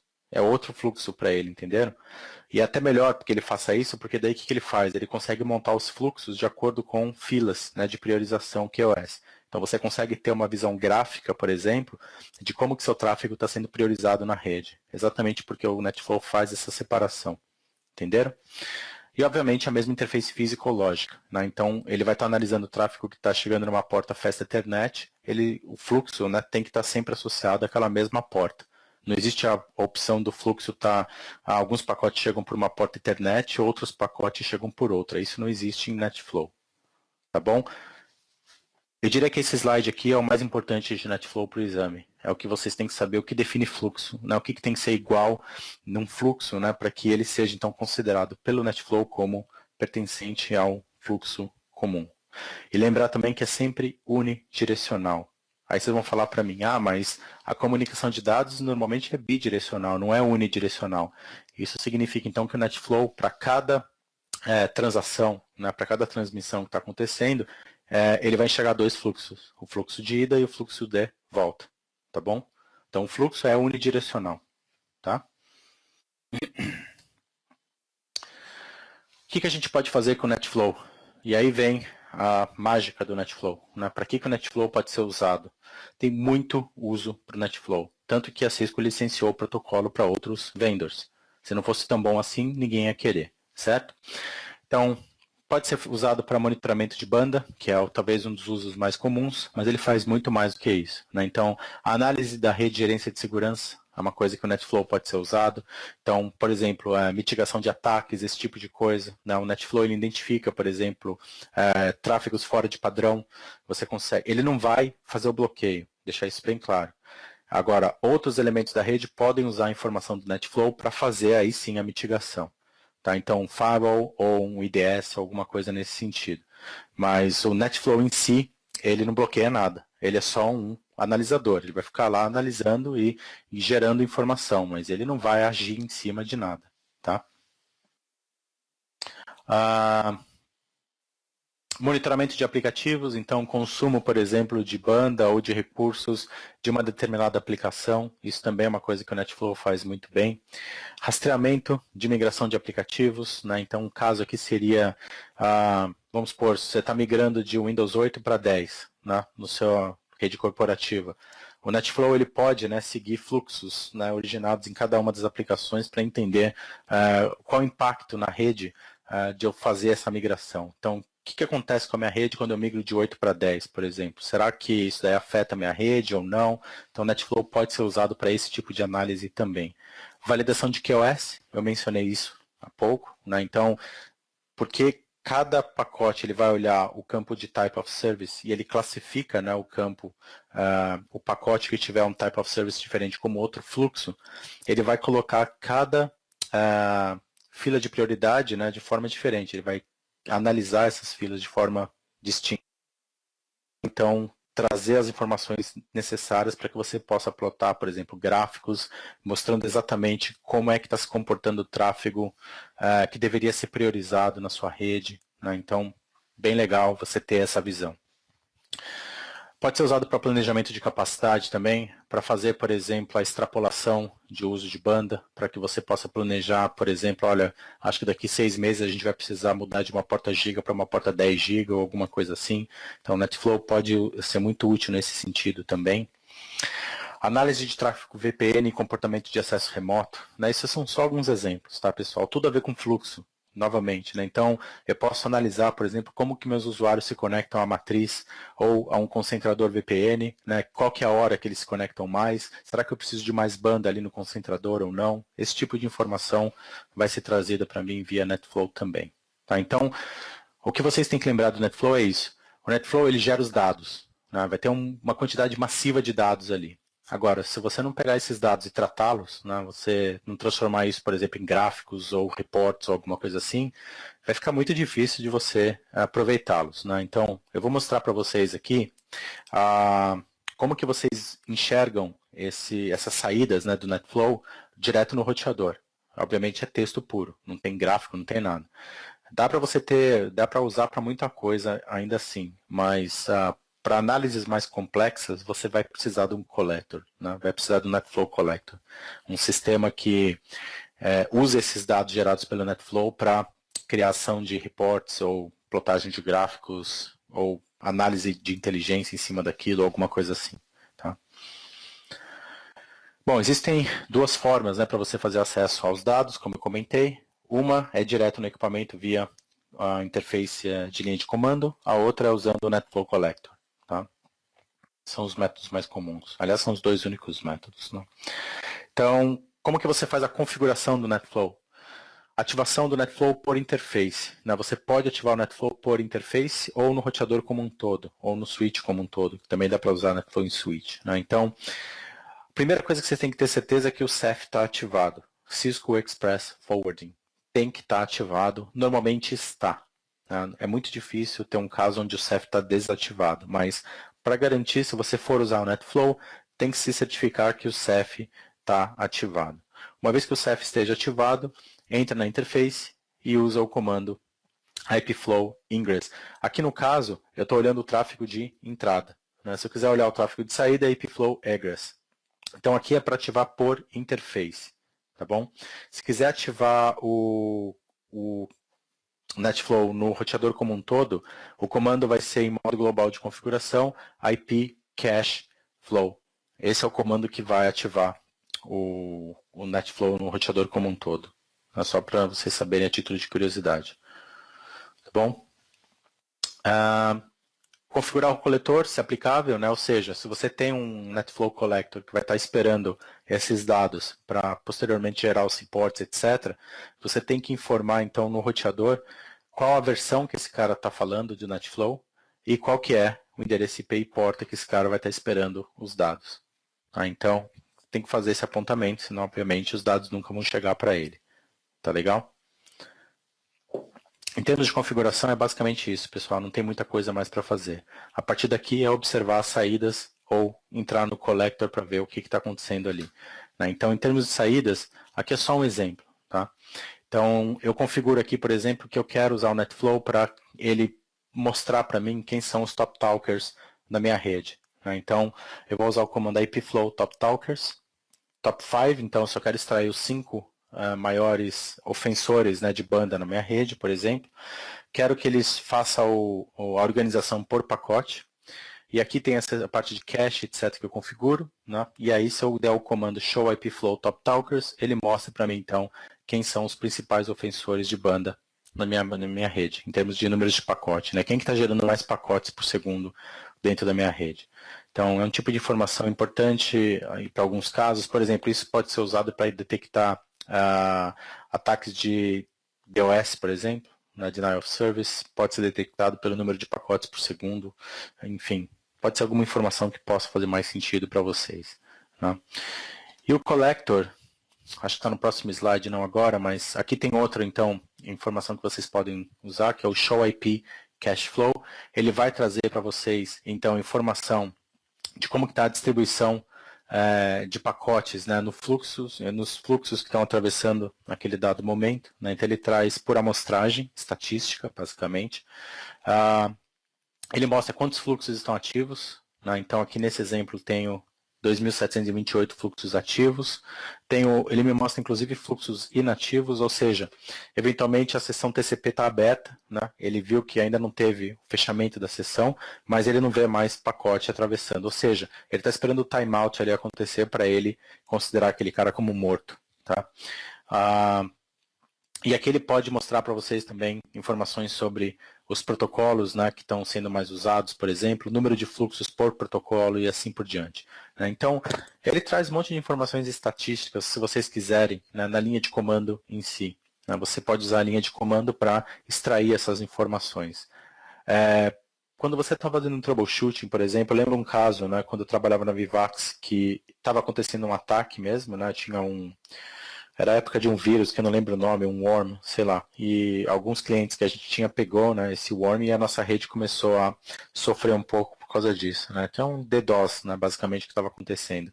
E o NetFlow ajudou bastante a gente nesse processo de identificação, porque a gente conseguia ver nos top talkers, por exemplo, quem que eram as máquinas infectadas, né, dos nossos clientes. Ele mostrava exatamente quais máquinas estavam gerando um fluxo muito acima do normal, e a gente começou a bloquear manualmente essas máquinas e a nossa rede volta ao normal rapidamente. Né? Isso sem usar firewalls ou IDS ou qualquer outro tipo de mecanismo de segurança, feito na unha mesmo, e de forma bastante rápida. Né? Então, o NetFlow ajuda bastante nesses processos de troubleshooting, às vezes, mais emergenciais. Você consegue extrair algumas informações que podem ser de alguma ajuda aí. Para você tomar alguma decisão de, olha, eu tenho que fechar essa interface, ou tenho que criar uma lista de acesso e bloquear esse cara, ou desviar o tráfego desse cara para algum outro lugar, enfim. Pode ser de alguma ajuda, tá? Mas não é muito amigável, como vocês podem ver. Né? Aqui seria um exemplo, né, de um NetFlow Collector. Né? Então, SolarWinds, por exemplo, tem outros, né, que suportam NetFlow também. A maioria dos que suportam NetFlow não é open source. Se bem que eu lembro que tem alguns que são. Eu não lembro nomes, infelizmente, tá? Mas na época que eu escrevi o livro, eu lembro que eu fui atrás para descobrir se tinha alguma versão open source, né, de NetFlow Collector. Eu lembro que eu encontrei pelo menos uns 2. Eu só não lembro se eu coloquei isso no livro ou não, né? Mas eu acho que eu lembro, olhando para trás aqui, eu lembro sim de ter encontrado algumas opções. Estou folheando o livro aqui para ver se tem alguma informação aqui. Mas, não, acho que não. Eu não coloquei no livro, pelo menos. Né? Lendo aqui agora, não tenho exemplos. Aliás, nem dos pagos eu coloquei. Não, não coloquei mesmo. Não fiz propaganda de ninguém, enfim. Mas, enfim, se der uma olhada no Google, rapidamente vocês encontram, tá? Softwares que suportam NetFlow. Isso é o NetFlow, pessoal. Dúvidas, não? Freeware NetFlow Collector. O nome é bem sugestivo, né, Ariel? Não podia ser outro, né? Freeware NetFlow Collector. Mas tá aí, é um que o Ariel está sugerindo aí. Open source, que vocês de repente podem tentar, sei lá. Eu vou ver se eu faço uma pesquisa depois aqui, se eu achar algum, eu passo para vocês. Eventualmente vocês podem tentar dar uma brincada também com ele. Né? Mas assim, já aviso que mesmo que vocês encontrem, né, não vai ser talvez tão direto assim, né, a configuração. Tem customização que tem que fazer, é um pouco trabalhoso às vezes, assim como é SNMP. Né? Os Zabbix não funciona out of the box, né? Você instala e boom, está funcionando. Você tem que fazer uma série de customizações, às vezes tem que buscar template para o equipamento que você vai gerenciar e assim por diante. Né? Mas, enfim, fica para vocês saberem, tá? Então vamos em frente aqui. O Edson achou mais alguma coisa aí. Fica gravado aí depois vocês podem clicar nesses links e tentar ver o que tem ali. Bom, autenticação local de usuários é o próximo tópico. Daí a gente já está quase acabando aqui. Então no iOS, né, nos iOS Cisco, existem 15 níveis diferentes de privilégio que vocês podem trabalhar. Nas duas extremidades você tem o 1 e o 15. 1 é o modo usuário, o 15 é o modo privilegiado, certo? Full, que tem acesso a tudo. Então, tudo entre esses dois, de 2 até 14, você pode manualmente definir se você quiser. O que eu quero dizer com isso? Eu posso criar, por exemplo, o nível de privilégio 2 e especificar para o sistema quais os comandos que usuários que estejam no nível 2 de privilégio podem usar, entenderam? Então, isso pode ser uma coisa interessante. Às vezes, quando eu quero dar acesso para, sei lá, algum usuário, mas eu não quero que esse cara, por exemplo, acesse algumas coisas. Só comandos específicos eu quero que esse cara possa dar. Por exemplo, um show ou um config-t ou alguma coisa assim, de interface, né? Eu quero que ele configure, eu quero que ele só dê o shut no shut interface, por exemplo. Eu não quero que esse cara possa alterar uma configuração de endereço IP ou qualquer coisa parecida. Eu posso fazer isso, essa customização na unha, se eu quiser. Então esse é um exemplo, né, onde eu estou usando, customizando o nível de acesso número 3. Né? Então aqui o que eu estou fazendo? Eu estou criando, né, o nível de acesso 3 e eu estou especificando quais comandos, né, esse nível de acesso vai ter. Então ele vai suportar os comandos de modo exec. Né? Modo exec é o que é dado sempre no modo raiz. Né? Então ele vai poder dar ping, ele vai poder dar um traceroute e ele vai poder dar o configure terminal. Esses três comandos vão ser suportados no modo raiz, no modo exec. Aí dentro do modo configure, né, eu vou deixar ele dar o comando interface. Né, então ele vai poder acessar uma determinada interface para configurar ela. Ele vai poder dar o comando IP, ou seja, ele vai poder dar um endereço IP address, por exemplo. Ele vai poder usar IP e o address, né, que ele pode dar um endereço IP para a interface. Ele vai poder usar o no e o shutdown. Então ele vai poder ativar e desativar a interface. Bastante limitado o que esse cara vai poder fazer. Né? Ele pode dar, então, ping, trace, ele pode dar o config-t, mas dentro do config-t ele só pode usar os comandos interface, e dentro da interface ele só pode usar o comando IP address, basicamente, e o shut no shut. Tá? É só isso. Então, como que eu restringo, né, um cara a esse nível de acesso aqui? Eu vou mostrar depois um outro comando, mas aqui é uma forma de você fazer isso. Né? Então, enable secret, level 3, aqui é a senha que você está definindo, CCNA. E aí, o que eu faço? Eu dou a senha CCNA para um determinado usuário, quando o cara usar a senha CCNA, ele cai, então, no nível 3 de acesso. É assim. Então, é uma forma de você fazer. E aqui é a autenticação local, né, de usuário. Né? Ou seja, você vai usar o roteador como uma base de dados para autenticar usuários. Normalmente isso não é muito comum, né? O que é mais comum é usar bases externas de autenticação. Depende muito do número de usuários. Se é um número pequeno, tipo 2 ou 3, 4, 5, sei lá, você faz no próprio roteador. Quando é um número grande, tipo acima de 10, por exemplo, é mais comum você usar um sistema externo, tipo um LDAP ou usar um Tacax ou um Radius ou alguma coisa assim, né, para fazer o processo de autenticação. Senão você fica louco. Né? Imagina, cada roteador novo que você põe na rede, eu tenho que criar toda a lista de usuários, não dá para fazer isso. Né? Pega a Embratel, por exemplo, trabalhei lá, você tem, sei lá, quantos engenheiros na Embratel, com acessos diferentes, né? Diferentes níveis de acesso a determinados equipamentos, não dá para você fazer tudo isso na unha. Né? A Embratel troca de roteador que nem eu troco de cueca. Né? Imagina, a Embratel fica toda hora ali atualizando base de dados local do roteador, não tem como. Então a Embratel usa, né, sistemas externos, obviamente, de autenticação. Tá? Mas aqui a gente vai focar em autenticação local, que é o tópico do exame. Então aqui o que eu estou fazendo? Estou criando, né, um usuário, usando o comando username, marco, privilégio 3, ou seja, esse usuário marco aqui ele só vai ter acesso ao nível 3 de privilégio, que foi aquele que eu criei na tela anterior. E aqui a senha que esse cara vai precisar para acessar o equipamento. Tá? Aí o que eu venho e faço para forçar o sistema a usar esse método de autenticação? Eu entro nas linhas de acesso remoto, as linhas telnet, então line VTY de 0 até 100, e coloco o comando login local, só isso. Né? Então aqui eu estou falando para o roteador, eu quero que você use a base local de usuários para fazer a autenticação dos mesmos. É isso. Tá? Então agora o que vai acontecer? Quando o usuário tentar logar no roteador, ele vai ver lá um prompt falando username, eventualmente ele vai digitar marco, dá enter, aí aparece password, ele vai digitar CCNA 200.120 e aí ele vai estar no nível 3 de acesso ao privilégio, né? De nível privilegiado 3. Ou seja, ele só vai poder fazer isso que está descrito nessa lista aqui. Legal ou não? Tranquilo? Isso é tranquilo para vocês, pessoal? Não? Sim? Então isso é relativamente simples, né? Mesmo se você estiver usando Tacax ou Radius, por exemplo, a configuração nas bases, né, externas, ela segue um princípio semelhante. Obviamente os comandos são diferentes, né?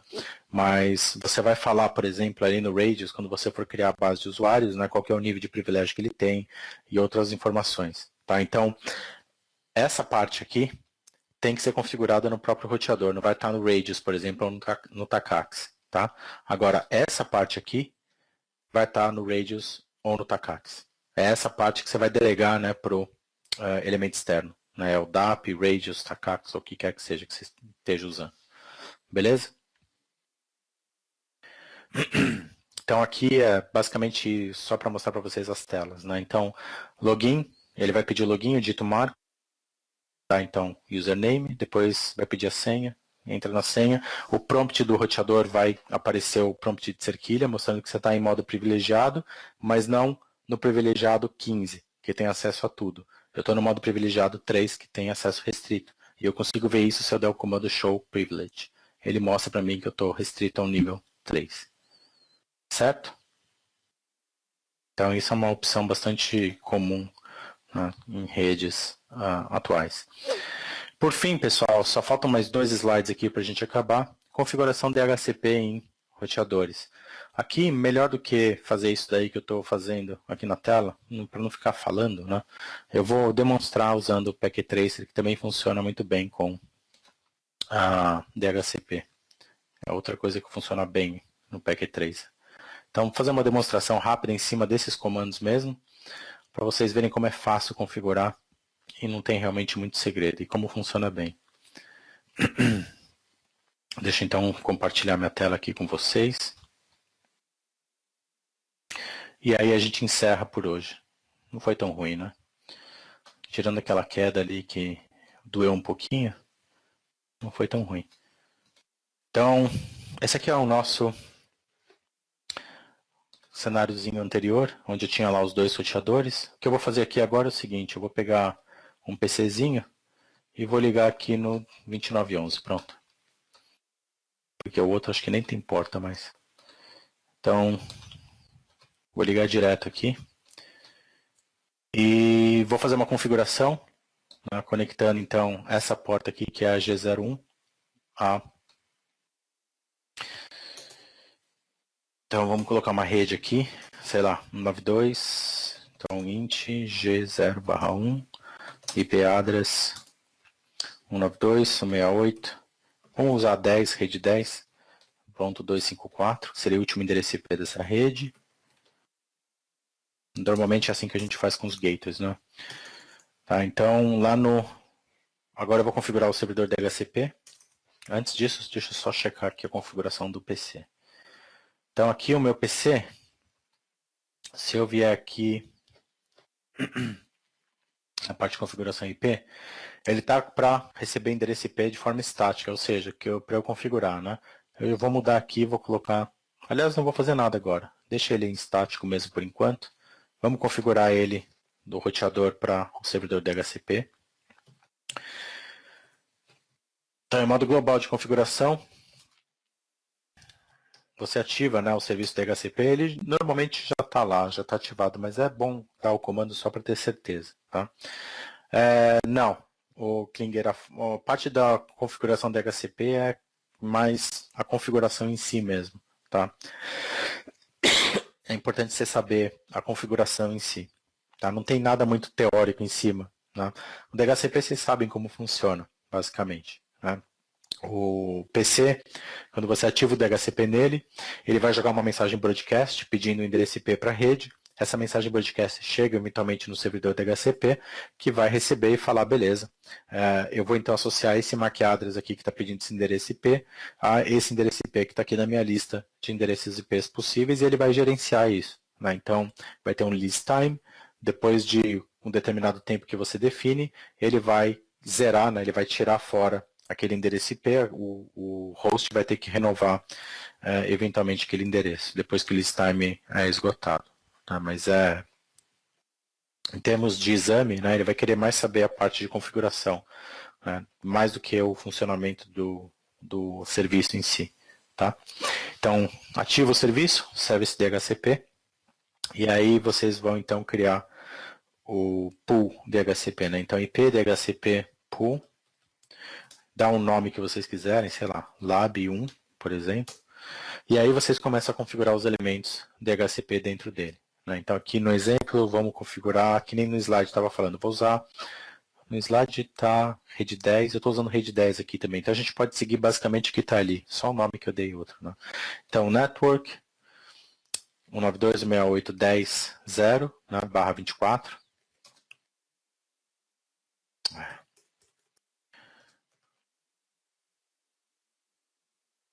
255.255, pronto. Então essa é a rede que eu vou usar, né? Então esse pool DHCP que eu estou criando vai delegar endereços IPs dentro dessa rede que eu estou definindo aqui, tá? O 92.168.10 alguma coisa, certo? O que mais que eu tenho que definir aqui? Quem que vai ser o... Você pode especificar um domínio, por exemplo. Domain name que vai ser passado para o host também. Infelizmente aqui o nosso amigo Packet Tracer não suporta o domain name, tá? Vamos ver se ele suporta DNS. DNS acho que ele suporta. Então DNS, vamos colocar, sei lá, 421 e colocar do Google também. Domain name, DNS, ele deveria aceitar 2 aqui, mas de novo, Packet Tracer, tá? Não tá pegando. Ele vai deixar eu dar 1 só. Então, vou dar um servidor DNS aqui para ele, que vai ser enviado junto, né, com a solicitação do endereço IP ali. Sei lá, vamos colocar o... Não sei se o Packet Tracer vai deixar dar o Lise, não deixa. Mas só para mostrar a sintaxe, que é o que está no slide, tá? Você coloca Lise 7, por exemplo. Aqui eu estou falando que após uma semana é invalidada esse endereço IP para aquele host. Né? Ou seja, no processo aí que o host venha pedir de novo endereço IP, eventualmente eu vou dar um outro endereço IP para ele, se aquele não estiver mais disponível e assim por diante. Tá? Dá para criar mais de um pool, com certeza, Klinger. Você pode criar N pools dentro do mesmo roteador ou dentro do mesmo switch e pode fazer essa locação por VLAN, sim. Normalmente é assim que se faz, para falar a verdade. Tá? Então você pode ter mais de um pool sem nenhum problema. Beleza? Então, vou tirar isso aqui porque o Packet Tracer não suporta. a default router, que seria o endereço do default gateway que eu vou passar também de volta ali para o PC quando ele me pedir. E aqui é o endereço do próprio roteador, na 192.168.10.254. Até poderia ser algum outro endereço IP, mas normalmente vai ser o endereço IP da própria interface do roteador. Basicamente é isso. O Packet Tracer não vai suportar nenhuma outra configuração adicional. Então, tenho a rede, tenho o default router e tenho o DNS. Basicamente é isso. Aí, o que mais que vocês têm que configurar eventualmente? Como esse Packet Tracer suporta? Né? É a parte dos endereços IPs que eventualmente você quer excluir do serviço. Né? Então, vamos colocar que eu não quero, por exemplo, distribuir os 10 primeiros endereços IPs da minha rede porque eles estão alocados a servidores, por exemplo, sei lá. Então, o que significa isso? O meu PC, quando eu for lá habilitar o DHCP nele, ele provavelmente vai pegar um 92.168.10.11, tá? Provavelmente, vamos ver se vai dar certo, né? Bom, beleza, é só isso que eu tinha que configurar, salva a configuração, vai ali para o PC agora. E vamos ativar o DHCP nele. Então ele está, ó, tá vendo? Fez a solicitação e já recebeu aqui do roteador endereço IP, máscara, a default gateway e o DNS. Simples assim. São 3 linhas de configuração, 4, vai. Tranquilo ou não? O Klinger, não. A associação do pool normalmente é dado por aqui, ó. Aqui que você vai definir, cadê? Aqui, ó. Isso define da onde vai vir o endereço, entendeu? Então, se você tem várias VLANs, cada uma associada a uma subrede diferente, é ali que você vai determinar, então, da onde que vai sair o endereço. Tá? Então, por exemplo, deixa eu fazer um desenho aqui para explicar melhor isso para você. O que eu quero dizer é o seguinte, tá? Com DHCP, se você tem aqui... Ô, Célio, isso daí é uma pergunta importante que você tem que saber, tá? Não pode esquecer isso, eu falei algumas vezes nas aulas passadas, tá? Copy, run, start. Beleza? Esse é o comando que você tem que lembrar para o exame, tá? WR eu uso aqui porque é mais rápido só, mas o comando correto para o exame é o copy, run, start, tá bom? Pode usar copy, run, start, Ariel, não precisa falar o comando completo, tá? O exame suporta copy, run, start, tá bom? Só que então, pessoal, só para explicar essa questão aí do Klinger, né? Rapidinho, e aí acabou a aula de hoje, não tem mais nada. Então aqui, ó, vamos supor que você tem uma seguinte situação. Você tem aqui então um switch, tenho aqui, sei lá, algumas portas, obviamente, nesse switch, né? E eu tenho, então,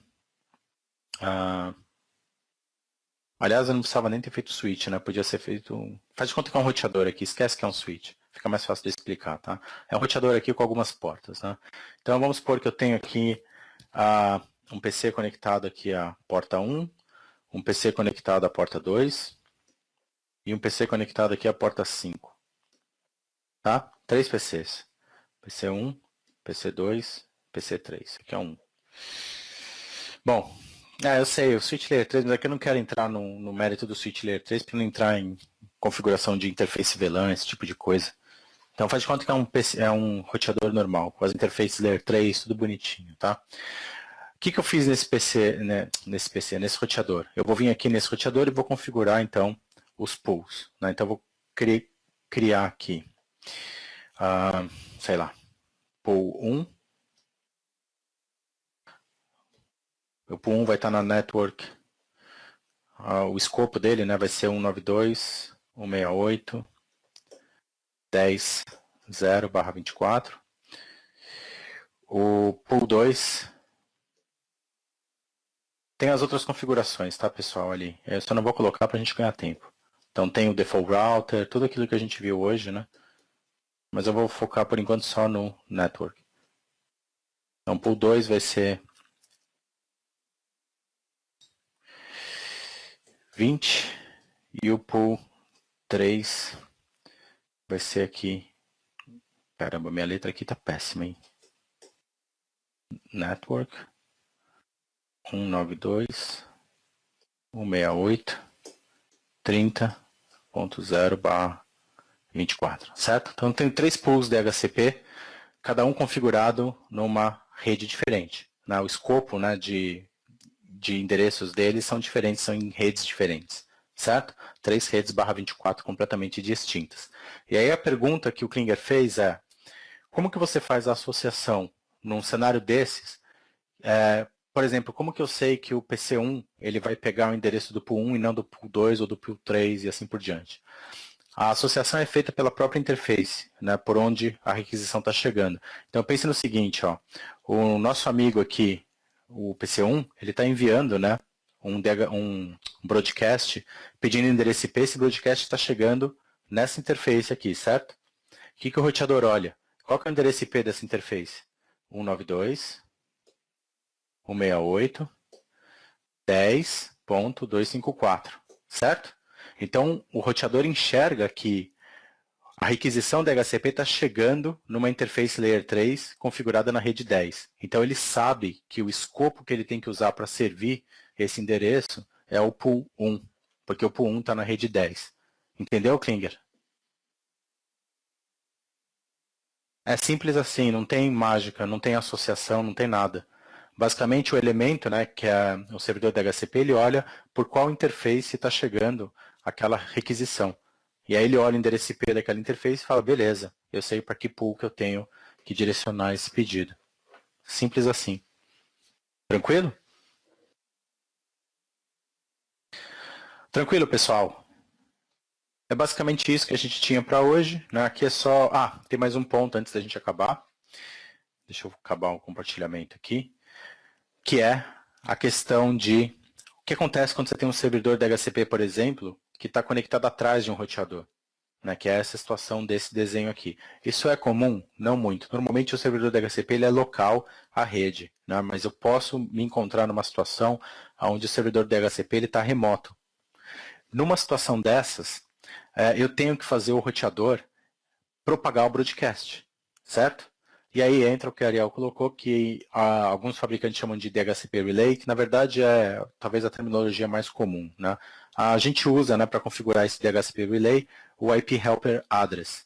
Então, o que o IP Helper Address faz? Ele converte uma mensagem broadcast em uma mensagem unicast. Né? Então, o broadcast desse cara aqui pedindo endereço IP chega no roteador.